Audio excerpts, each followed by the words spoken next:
अस्सलामुअलैकुम, मेरा नाम है नदीम और आप देख रहे हैं वर्ल्ड स्टॉक चैनल। तो दोस्तों, आज की वीडियो में हम देखने वाले हैं फ्लेक्सी स्प्लिट के बारे में। कि जो विलकॉम है उसमें फ्लेक्सी स्प्लिट को यूज़ कैसे किया जाता है और इस स्प्लिट को यूज़ करके हम कौन कौन से पैटर्न वगैरह क्रिएट कर सकते हैं। तो ये मेरी स्प्लिट पे तीसरी वीडियो है। इससे पहले मैं 2 वीडियोज़ अपलोड कर चुका हूँ जिसमें मैंने यूज़र डिफाइंड स्प्लिट और ऑटो स्प्लिट के बारे में बताया था। अगर आपने वो वीडियोज़ अभी तक नहीं देखी तो उनका लिंक आपको डिस्क्रिप्शन में मिल जाएगा, आप वहाँ से जाके इन वीडियोज़ को वॉच कर सकते हैं। तो चलिए फिर वीडियो स्टार्ट करते हैं। तो ये मैंने वेलकम ओपन कर लिया है और यहाँ पे मैंने कुछ जो है वो ऑब्जेक्ट बना के रखे हुए हैं। अगर आप यहाँ इफेक्ट के अंदर आएँ तो आपको यहाँ पे जो है ये फ्लेक्स स्प्लिट मिल जाएगा। इसको यूज़ करने का सिंपल सा तरीका है कि आपने जस्ट इसके एक ऑब्जेक्ट बनाना है, इस तरह का ऑब्जेक्ट बनाना है और उसके बाद आपने इसके ऊपर क्लिक करेंगे तो आपके जो है वो स्प्लिट अप्लाई हो जाएगा। ये जो इनके जो ऑप्शन है और जिस तरह के ये पैटर्न बने हुए हैं, ये आप यहाँ से इसकी जो प्रॉपर्टीज़ वगैरह है वो वहाँ से इसको इस्तेमाल करके आप बना सकते हैं। इसकी प्रॉपर्टीज़ कैसे आएगी, आपने लेफ़्ट क्लिक करना है तो जो है वो इफ़ेक्ट अप्लाई हो जाएगा। राइट क्लिक करेंगे तो आपको यहाँ पे इसकी जो है वो प्रॉपर्टीज़ वगैरह मिल जाएगी। अगर आप ऐसे भी लाना चाहें तो यहाँ पे एफएक्स पे क्लिक करेंगे और यहाँ पे आपको जितने भी जो आपके इफ़ेक्ट हैं वो यहाँ पे उनकी प्रॉपर्टीज़ वगैरह मिल जाएंगी। तो अगर हम इसकी प्रॉपर्टीज़ वगैरह के अंदर आएँ तो आप यहाँ पे देखें कि सबसे पहला जो ऑप्शन इसका आ रहा है वो है ये ऑन ऑफ का चेक इन है। उसके बाद हमारे पास दूसरा ऑप्शन आता है पैटर्न वगैरह का, कि यहाँ पे एक आपको पूरी लाइब्रेरी मिलेगी जिसके अंदर आप जो है वो पैटर्न, आपको डिफरेंट टाइप के पैटर्न वगैरह मिलेंगे जो यहाँ से पहले से सेफ़ हैं। इस एरो के ऊपर अगर आप क्लिक करेंगे तो यहाँ पे एक अलग से विंडो ओपन हो जाएगी जिसके अंदर यह है कि सबसे पहला ऑप्शन जो है वो फ्लेक्स स्प्लिट पैटर्न का जो है वो प्रीव्यू दिखाएगा आपको कि किस तरह का बन के आ रहा है। उसके बाद ये तमाम जितने भी उस लाइब्रेरी के ऑप्शन के अंदर मौजूद हैं ये तमाम आपको यहाँ पे दिख जाएंगे। कोई सा भी आपने पैटर्न लगाना हो तो यहाँ से लगा सकते हैं। ये वेव्स ही है और इस तरह के लाइब्रेरी के अंदर बहुत सारे पैटर्न हैं जो आप यूज़ करना चाहें तो यहाँ से कर सकते हैं। इसके बाद जो ऑप्शन आता है हमारे पास वो साइज़ का है कि आपका जो पैटर्न है वो उसका साइज़ क्या होना चाहिए। यहाँ पे जो साइज़ है ये पैटर्न का साइज़ है, आपके ऑब्जेक्ट का साइज़ बिल्कुल भी नहीं है। तो यहाँ से आपने जो अपना पैटर्न वगैरह यूज़ करना है उसके अंदर आपने उसका साइज़ देना है। एक्स में आपको कितना साइज़ चाहिए और वाई के अंदर उसका कितना साइज़ होना चाहिए। आइडेंट है, आइडेंट कहते हैं कि जो जहाँ से आपका जो पैटर्न शुरू हो रहा है और जहाँ से इसका जो ऑब्जेक्ट भी शुरू हो रहा है, इस जगह पे पैटर्न का लुक किस तरह होना चाहिए, पैटर्न पूरा आना चाहिए, कम आना चाहिए, वो मैं आपको इसका जो है प्रैक्टिकल करके दिखा दूंगा तो आपको समझ में आ जाएगा कि आइडेंट किस तरीके के मतलब किस लिए यूज़ होता है। तो इसके बाद हमारे पास ऑप्शन आता है कॉलम का, कि आपने जो है आप अपने पैटर्न में कॉलम की स्पेसिंग कितनी रखनी है, क्योंकि आपका जो पैटर्न है वो कॉलम और रो के अंदर बनता है। तो आपने जो है वो कॉलम के अंदर अपनी मर्ज़ी से स्पेसिंग रखनी है, ऑफसेट भी रख सकते हैं। इसके बाद रोज़ आती हैं तो रोज़ के अंदर कितनी आपने स्पेसिंग रखनी है और उसकी ऑफसेट रखना है। ये तमाम चीज़ें इसके अंदर आप कर सकते हैं। उसके बाद नीचे अगर आप आएँ तो यहाँ पे आपको 4 ऑप्शन मिलेंगे। सबसे पहला ऑप्शन है कि सिंगल रो, अगर आप एक अपने ऑब्जेक्ट के अंदर सिंगल रो यूज़ करना चाह रहे हैं तो सिंगल रो, और ये फ़िट नहीं होगी, डू नॉट फिट, मतलब फ़िट नहीं होगी। उसके बाद दूसरा ऑप्शन आता है single row fit, multiple row do not fit और मल्टीपल रोज फिट। तो ये 4 ऑप्शन है आपके पास। तो एक एक करके तमाम ऑप्शन वगैरह को हम देखेंगे इस ऑब्जेक्ट के अंदर।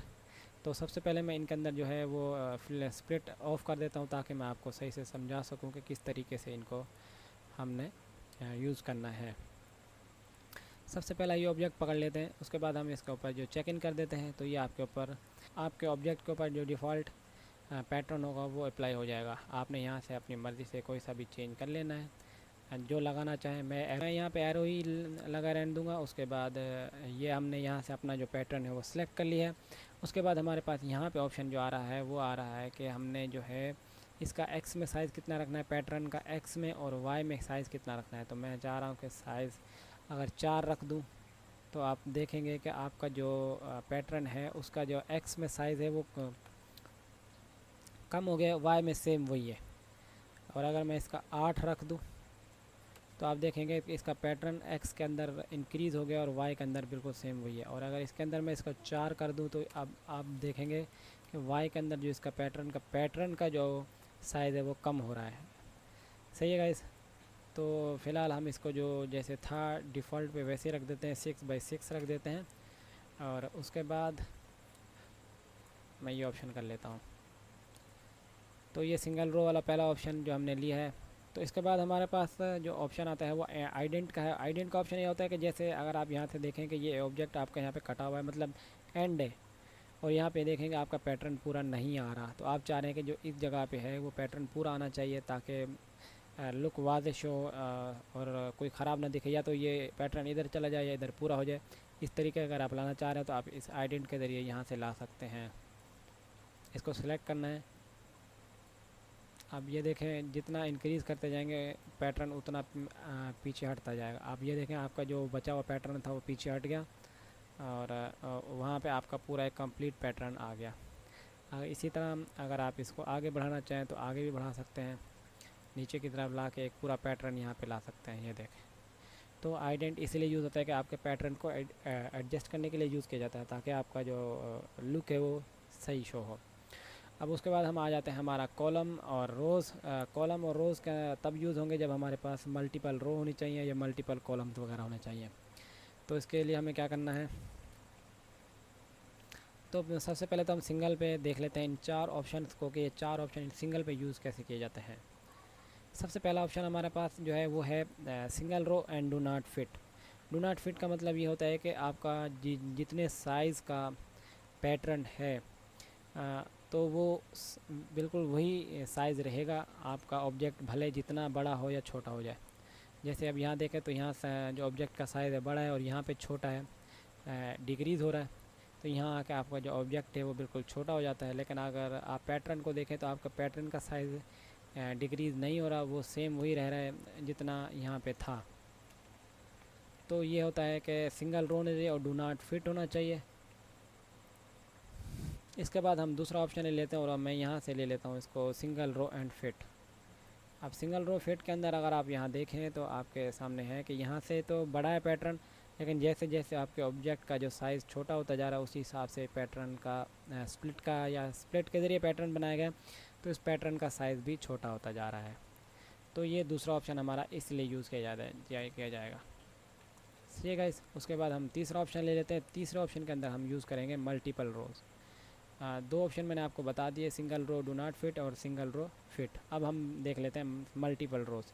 इस पर जैसे क्लिक करेंगे यहाँ से आपने फ्लेक्सी स्प्लिट को एक्टिव करना है और उसके बाद आपने क्या करना है, यहाँ पे वही जैसे single row do not fit है इसी तरह multiple rows do not fit है। मतलब यह है कि आपके रोज़ और कॉलम तो बहुत ज़्यादा होंगे लेकिन वो फिट नहीं होंगे। या आप यहाँ देखें तो आपका जो ऑब्जेक्ट है वो कटा हुआ जा रहा है, कटता हुआ जा रहा है, मतलब कटता ऑब्जेक्ट नहीं, आपका पैटर्न कटता हुआ जा रहा है। सही गाइस। इसके बाद हमारे पास जो दूसरा ऑप्शन आता है वो मल्टीपल रो एंड फिट आता है। अब मल्टीपल रोज़ ये है और इसके ऊपर क्लिक करते हैं तो ये फिट है। आप यहाँ से देख लें जिस तरह से आपका ऑब्जेक्ट का जो साइज़ है वो डिक्रीज़ हो रहा है उसी तरह पैटर्न का साइज़ भी डिक्रीज़ होता जा रहा है।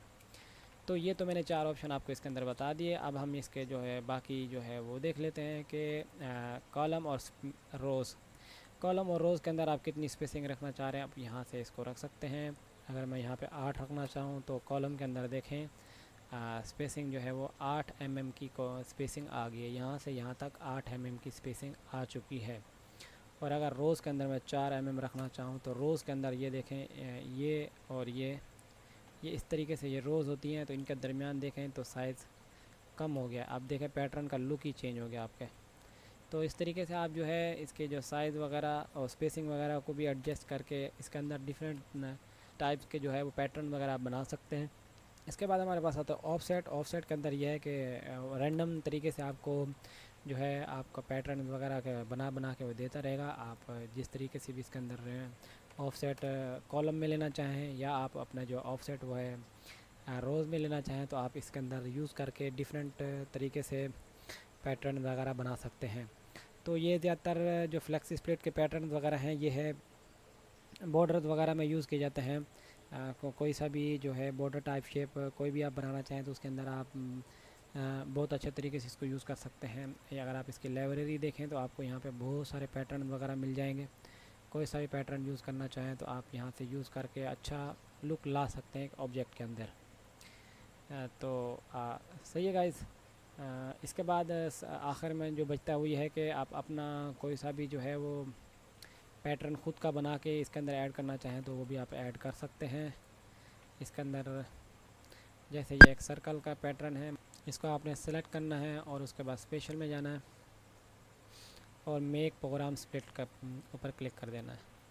कोई सा भी नाम दे दें, जैसे मैं अपना नाम दे देता हूँ नदीम, और उसके बाद ओके कर देता हूँ। सही है गाइस, और उसके बाद आपने ओके करना है तो आपका ये पैटर्न बन गया। अब आपने इसको कहाँ देखना है, इसको सेलेक्ट करें और इसकी जो प्रॉपर्टीज़ उसमें जाएं और यहाँ से आप अगर आप देखें तो आपको एंड में ये इस जगह पे आपको ये पैटर्न मिल जाएगा। नदीम के नाम से पैटर्न है, आप यहाँ से इसके ऊपर क्लिक करेंगे तो ये सबसे एंड वाला जो पैटर्न है ये आ गया। ये मैंने अपने नाम का जो पैटर्न बनाया था वो यहाँ पे मैंने सेलेक्ट कर लिया। आप यहाँ देखें तो वही सर्कल टाइप पैटर्न बना हुआ है।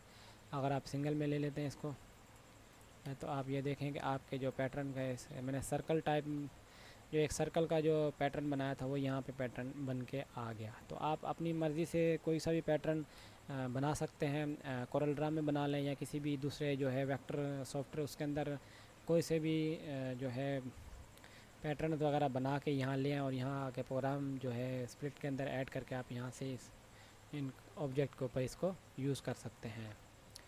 तो मैं उम्मीद करता हूँ कि आपको जो है वो फ्लेक्सी स्प्लिट समझ में आ गया होगा कि किस तरीके से यूज़ करते हैं और इसका यूज़ कहाँ कहाँ होता है। ज़्यादातर बॉर्डर्स में यूज़ होता है, इसके अलावा बाकी फिल्स और बाकी जो चीज़ें हैं उनमें भी आप यूज़ कर सकते हैं।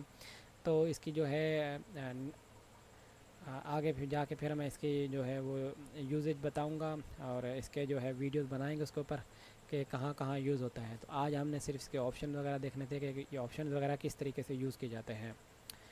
तो मैं उम्मीद करता हूँ आपको ये वीडियो समझ में आ गई होगी, और अगर कुछ आपने इसके बारे में पूछना है तो उसका कमेंट्स कीजिए, मैं उसका रिप्लाई ज़रूर दूंगा। और इसके अलावा और अगर आपने अभी तक मेरे चैनल सब्सक्राइब नहीं किया तो मेरे चैनल को सब्सक्राइब कर दीजिए। मिलते हैं नेक्स्ट वीडियो में, तब तक के लिए इजाज़त दीजिए। अल्लाह हाफिज़।